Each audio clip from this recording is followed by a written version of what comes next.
Muy buenas tardes, bienvenidos al Mundo Ahora de France 24. Yo soy Elena Lozano y todo lo que verá a continuación es noticia. Iniciamos. Irán estaría dispuesto a una verificación de su programa nuclear, un anuncio que coincide con el fin de la segunda ronda de negociaciones entre Washington y Teherán en Ginebra. La diplomacia iraní señaló buenos avances y entendimientos sobre los principios fundamentales de la discusión, con quienes volverían a reunirse en unas semanas. Ginebra también fue escenario de una nueva ronda de negociaciones tripartitas entre Rusia, Ucrania y Estados Unidos para buscar una salida a la guerra. Según una fuente cercana a Moscú, se trató de un tenso encuentro en el que se abordaron aspectos políticos. Mañana continuarán las conversaciones con los temas militares. Perú está a las puertas de quedarse nuevamente sin presidente. A solo 2 meses de las elecciones, el Congreso debate mociones de censura contra José Gerí, con las que se busca su destitución. El mandatario interino se ha visto envuelto en una serie de escándalos por contrataciones a modo y reuniones semiclandestinas con contratistas chinos.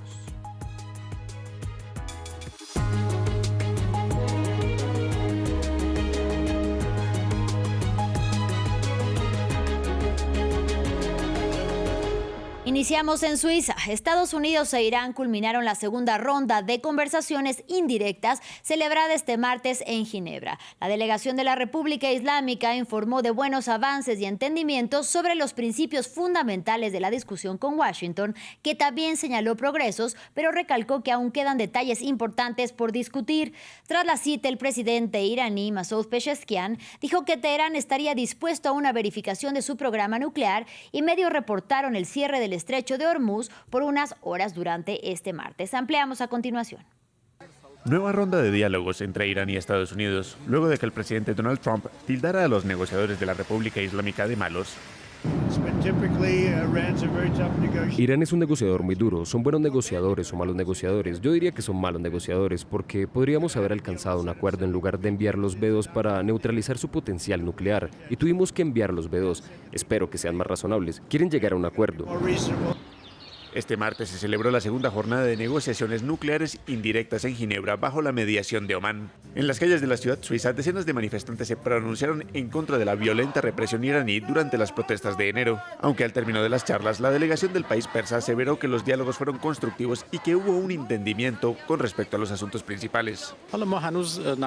Todavía no existe una hoja de ruta propiamente dicha, pero ahora tenemos una visión más clara de las medidas que hay que tomar y los pasos que hay que seguir. Por supuesto, ambas partes mantienen posiciones que tardarán en desaparecer, pero al menos disponemos de un conjunto de principios rectores y de una vía más clara para avanzar.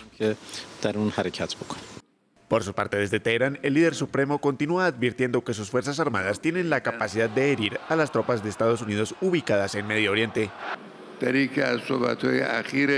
Dicen, enviamos un barco a Irán. Por supuesto, un buque de guerra es una embarcación peligrosa, pero aún más peligrosa es el arma que puede enviarlo al fondo del mar. Omán afirmó que si bien queda mucho trabajo por hacer, el diálogo del martes resultó con un buen progreso. Mientras tanto, las agencias de noticias estatales de Irán informaron que la Guardia Revolucionaria y el Ejército llevaron a cabo ejercicios militares a gran escala en el Estrecho de Hormuz, cerrando zonas del paso marítimo durante varias horas. También en la capital suiza finalizó una nueva ronda de negociaciones tripartitas entre Rusia y Ucrania con Estados Unidos para buscar una salida a la guerra que este mes cumple 4 años de haber iniciado. Según una fuente cercana a Moscú, se trató de un tenso encuentro en el que se abordaron aspectos políticos. Mañana continuarán las conversaciones con los temas militares, que son los que siguen distanciando las posturas entre Ucrania y Rusia. Cabe recordar que Moscú, horas antes de sentarse a la mesa, lanzó otro ataque masivo con drones y misiles contra 12 regiones ucranianas que habrían dejado al menos 3 muertos.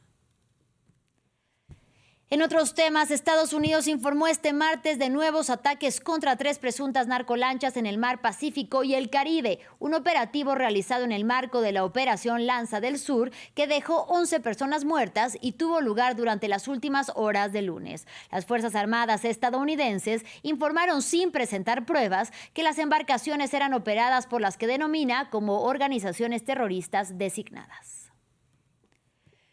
En Perú, el Congreso debate una serie de mociones de censura que buscan la destitución de José Gerí. A solo 2 meses de las elecciones, el país andino está a las puertas de quedarse nuevamente sin presidente. El mandatario interino se ha visto envuelto en una serie de escándalos por contrataciones a modo de jóvenes funcionarias y de reuniones semiclandestinas con contratistas chinos. Escuchemos a legisladores. Apañar al señor presidente de la República no es lo que hacemos. Lo que hacemos es defendemos la institución de la presidencia de la República. Porque lo que vamos a hacer es, si se toca en este momento, estaríamos debilitando la presidencia de la República en un momento en que lo que se requiere es estabilidad. Estamos a puertas de una elección.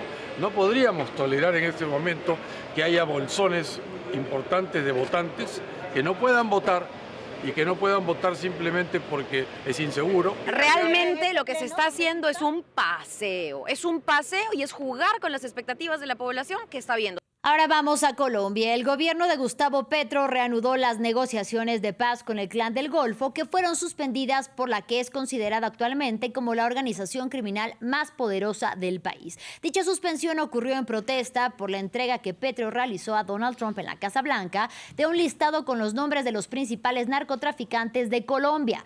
Entre ellos figuraba Chiquito Malo, el líder del Clan del Golfo, e Iván Mordisco, líder de la mayor disidencia de las FARC. También aparecía Pablito, uno de los hombres más fuertes de la guerrilla del ELN.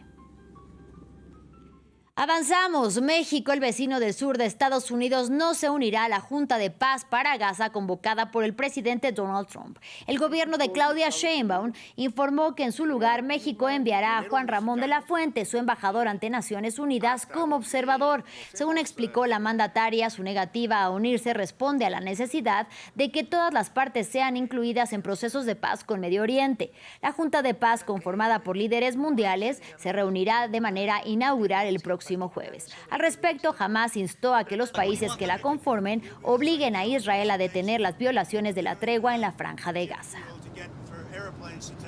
En Medio Oriente llega uno de los momentos más importantes del año para los musulmanes, el mes sagrado del Ramadán, que empieza este martes. Y en la Franja de Gaza los habitantes intentan organizar las festividades, y esto a pesar de la devastación de su territorio y de la muerte que los golpea a diario. A 5 meses de la entrada en vigor del cese el fuego, la tregua sigue siendo frágil y las crisis de salud alimentaria y también de derechos humanos complican las celebraciones. William Gazó nos cuenta más.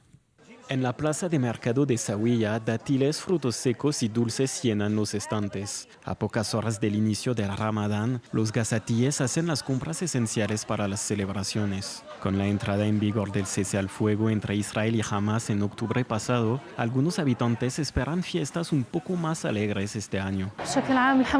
Este año el Ramadán se celebrará durante lo que se conoce como la tregua, por lo que es un poco más tranquilo en comparación con el año pasado, cuando perdimos a muchas personas y estuvimos llenos de dolor durante el Ramadán. Sin embargo, la tregua sigue siendo relativa en Gaza. El martes, un niño de 12 años murió golpeado por un misil israelí después de haber cruzado la línea amarilla en el norte del enclave, según informó la agencia palestina Wafa. Y el fin de semana pasado, 12 palestinos murieron en ataques israelíes, según reportó la Defensa Civil de Gaza. Pero a pesar de las tragedias cotidianas, los gazatíes no quieren dejar de celebrar la llegada del Ramadán. En Han Yunis, una ONG turca ayuda a decorar este campo de refugiados para llevar alegría a sus habitantes.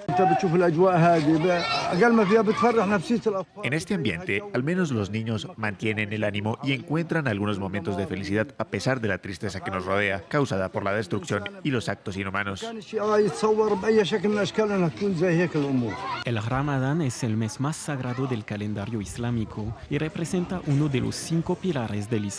Este año finalizará el 19 de marzo.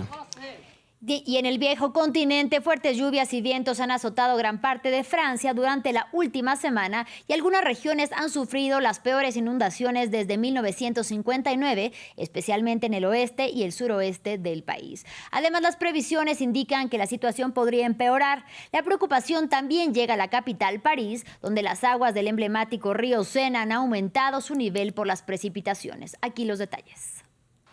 Campos y carreteras inundados. Son las peores inundaciones que han sufrido algunas regiones francesas en décadas, con un aumento del nivel del agua de 5 metros en 2 crecidas sucesivas. Las localidades de Gironda, en el sureste, son inaccesibles y los habitantes tienen que caminar con el agua hasta la cintura. Observan preocupados cómo sigue subiendo el nivel del agua. Estar aislados así es realmente preocupante. Durante toda la noche no supimos realmente qué estaba pasando. A lo largo del río Garona, lo peor aún está por llegar. Después de varios días de crecida, no hay señales de que la situación mejore. Estamos especialmente preocupados por los próximos días. Han anunciado que las aguas no van a bajar y hay unas previsiones meteorológicas de viento muy adversas. En todo el oeste de Francia, las tierras están saturadas de agua. No se había visto algo así en más de 70 años. Desde 1959, desde que existen los datos, no habíamos visto una humedad del suelo tan elevada en todo el territorio nacional. El hecho de que el suelo haya perdido su capacidad de drenaje significa que toda la lluvia que cae ahora va a parar a los ríos. Así las cosas, se espera una nueva depresión en los próximos días, lo que bien podría significar otra fuerte tormenta. Y el nerviosismo también llega a la capital francesa. En París, los niveles del río Sena, que fluye por el corazón de la ciudad, han aumentado tras las recientes lluvias, algo que tomó por sorpresa a los parisinos. Bueno, de hecho había venido a sentarme en la orilla del Sena, justo donde están los árboles, pero cuando vi que estaba inundado me sorprendí un poco. No me lo esperaba y estoy un poco decepcionado, pero simplemente estaba admirando la magnífica vista.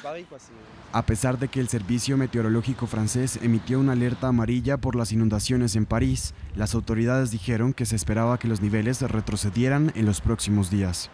Continuamos en Estados Unidos. Este martes falleció el líder por los derechos civiles Jesse Jackson, el reverendo bautista que se convirtió en un estrecho colaborador de Martin Luther King y se presentó 2 veces a la nominación presidencial por el Partido Demócrata. Jackson murió a los 84 años y padecía de Parkinson desde 2017. El presidente Donald Trump dijo de él que fue un buen hombre con gran personalidad. En este informe les contamos sobre su trayectoria. Jesse Jackson era conocido por decir la excelencia es el mejor disuasivo contra el racismo, una creencia que trató de reflejar como político, activista y ministro bautista ordenado. En la década de 1960, luchó en el movimiento por los derechos civiles junto a su mentor Martin Luther King. De hecho, estaba con él en el balcón de un hotel cuando el líder fue asesinado en Memphis en 1968. He sido bendecido por Dios al poder volver aquí 50 años después. Y cada vez que se cae la costra, la herida sigue abierta, la sangre sigue brotando. En 1971, Jesse Jackson fundó People United to Save Humanity, un grupo dedicado a continuar la labor del líder asesinado. Luego, en 1984, se convirtió en el segundo afroestadounidense en organizar una campaña nacional para la presidencia, pero quedó en tercer lugar en las primarias demócratas. Jackson se postuló por segunda y última vez para presidente en 1988. Más adelante, siguió pronunciándose sobre temas que lo preocupaban, como el racismo y la violencia policial. Mantengan la disciplina, la concentración y la no violencia. En las elecciones presidenciales de 2020, apoyó a Bernie Sanders en lugar de a Joe Biden. Un año más tarde, Emmanuel Macron concedió a Jackson una de las más altas distinciones de Francia, la Legión de Honor, en reconocimiento a lo que el actual mandatario francés denominó un largo camino hacia la emancipación y la justicia.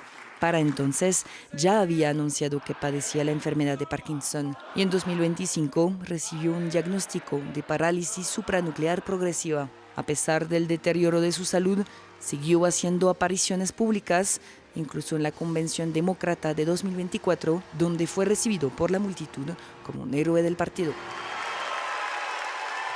Y terminamos con esta imagen, el cantante puertorriqueño Bad Bunny levantando el brazo derecho en señal de victoria y con una pelota de fútbol americano en la mano. Y en la otra agarrando al niño al que le entregó su Grammy en el show de medio tiempo del Super Bowl. A su lado está el presidente Donald Trump haciendo un reclamo. Así es el graffiti que capta las miradas y causa polémica en una de las calles del centro de Barcelona. La obra es del artista Alberto León, que también dibujó palomas de la paz y la palabra América en color rojo. Con esto llegamos al final de este espacio informativo. Gracias por su compañía y hasta la próxima.